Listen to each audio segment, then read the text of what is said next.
Peu de gens le savent, beaucoup de banques, d'États et de grands fonds achètent massivement de l'or via des circuits parfaitement légaux, mais hors marché.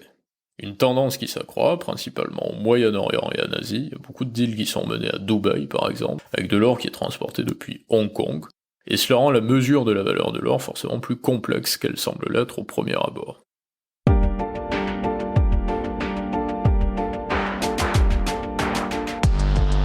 Vous écoutez À l'orée de l'écho, le podcast d'or.fr, présenté par Tom Benoît.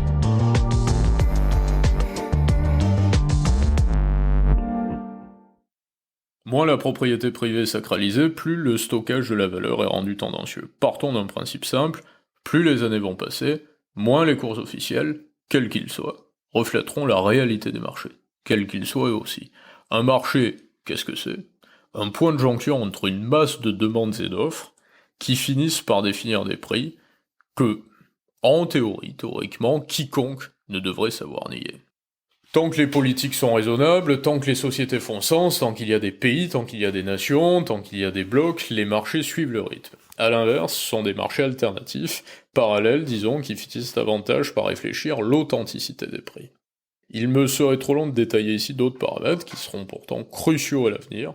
La valeur de la légalité parmi ceux-ci. Ce qui est légal a de la valeur, parce qu'on a le droit de le faire, ça nous est permis.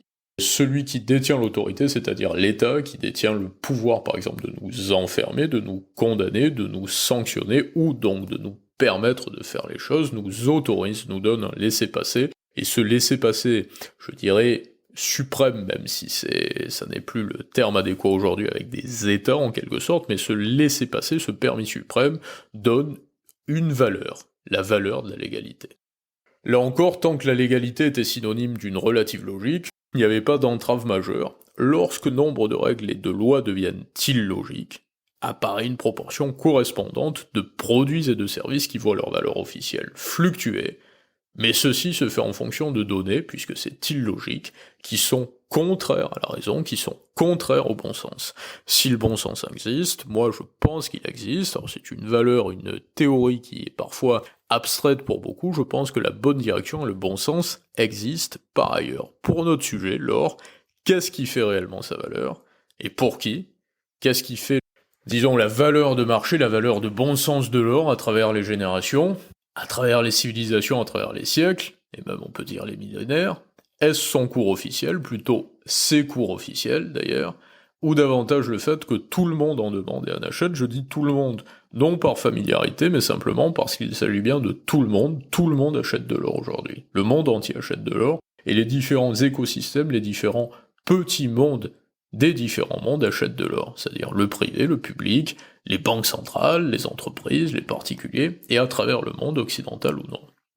En ce sens, pour définir la valeur actuelle de l'or, et non son prix, la valeur, il convient d'inclure ces quantités gigantesques d'or qui s'inscrivent dans des transactions que l'on qualifie comme étant hors marché, qui passent en dehors du marché, donc en dehors des radars et des analyses.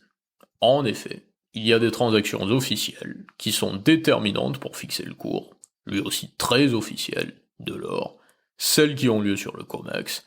Notons aussi les achats et ventes d'ETF qui mènent des fonds à acheter ou vendre de l'or physique pour équilibrer leur position. Puis en parallèle, il y a tous les échanges privés effectués entre deux parties. Les gros investisseurs bien sûr, mais surtout les institutionnels. Des États que l'Occident oublie trop souvent, des grandes banques, des fonds. Je ne parle pas de transactions qui seraient effectuées à Londres avec des acteurs comme HSBC, JP Morgan et la Banque de Suisse, non, plutôt une transaction entre une banque africaine et un institutionnel chinois qui prendrait des accords aux Émirats Arabes Unis, pour prendre un exemple très criant. Vous avez d'un côté, très symbolique, disons, une banque africaine, ça intéresse pas beaucoup l'Occident généralement, ça passionne pas la presse économique, de l'autre côté vous avez un institutionnel chinois, vendeur, la banque africaine veut acheter de l'or, de l'autre côté vous avez l'institutionnel chinois qui peut en vendre, qui en détient. On connaît pas beaucoup le monde chinois, donc ça nous intéresse moins également, et le deal se fait aux Émirats Arabes Unis, et on ne connaît pas également les pratiques qui sont là-bas. Donc ça passe en dehors de nos radars. Et cela arrive, plus qu'on ne le pense, et pour des quantités notables. Je veux donc vous dire que, et c'est le but de mon propos d'aujourd'hui, du présent propos, qu'en ce moment, pour des montants colossaux, des transactions qui ne font pas fluctuer à la hausse le cours de l'or, alors que cela devrait être le cas, sont opérées. Toutes choses égales par ailleurs, j'en déduis que la valeur de l'or est proportionnellement sous-évaluée. N'oubliez pas qu'au sens littéraire, la valeur est apparentée au courage, et que le courage est ce fait magnifique de résistance qui consiste à agir malgré les troubles et les difficultés. La valeur d'un actif, lorsque les motivations incitant à se procurer celui-ci ne sont pas immédiatement spéculatives, doit toujours être établie en rapport de la capacité de celui-ci à traverser le maximum de difficultés, donc le courage de l'actif, traverser les difficultés économiques, donc le maximum d'effondrements économiques qui pourraient conduire à son érosion. L'actif doit donc être demandé, sa détention doit être légale autant que possible, son usage doit faire sens ou être utile, et vous constatez qu'aucun actif ne réunit indéniablement et simultanément ce type de vertu. La totalité en tout cas.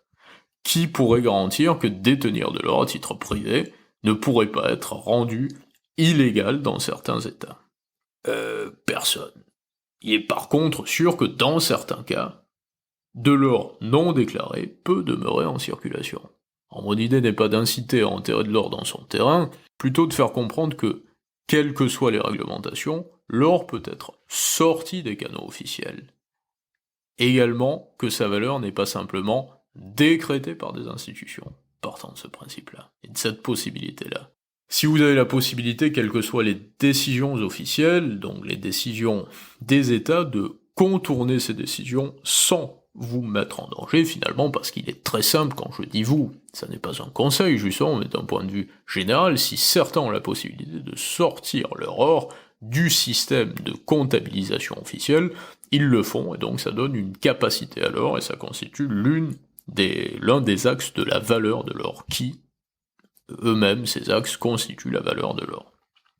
Dans une première situation donnée, une banque hongkongaise détiendrait dans ses coffres pour l'équivalent de 100 millions de dollars de titres obligataires américains. Dans un autre cas, la même banque détiendrait pour l'équivalent de 100 millions de dollars en or. L'équation est simple, quelles que soient les éventuelles décisions qui seraient édictées par les USA, dans le second cas, l'actif détenu par la banque ne saurait se déprécier. L'or est véritablement en train de redevenir la seule et véritable mesure de la valeur, au-delà de la monnaie circulante, au-delà des titres obligataires, au-delà des stablecoins qui sont également adossés à des titres obligataires. Et ceci s'opère plus par les transferts qui ont lieu sur le marché parallèle que par ceux ayant lieu sur les marchés officiels, très officiels. Il faut comprendre qu'en ayant cherché à démanteler les nations, les gouvernements occidentaux successifs, principalement en Europe d'ailleurs, plus qu'aux États-Unis, même si le sens de la nation est un peu délaissé également aux États-Unis, ont également commencé à anéantir la valeur des cours légaux. Si vous n'avez plus de nation, si la France est moins une nation qu'elle l'était précédemment, le cours légal qui découle des lois et des réglementations françaises, forcément, a moins de valeur. On se dirige vers une période transitive au cours de laquelle l'un des grands enjeux sera de segmenter une quantité multiple et relative de paramètres.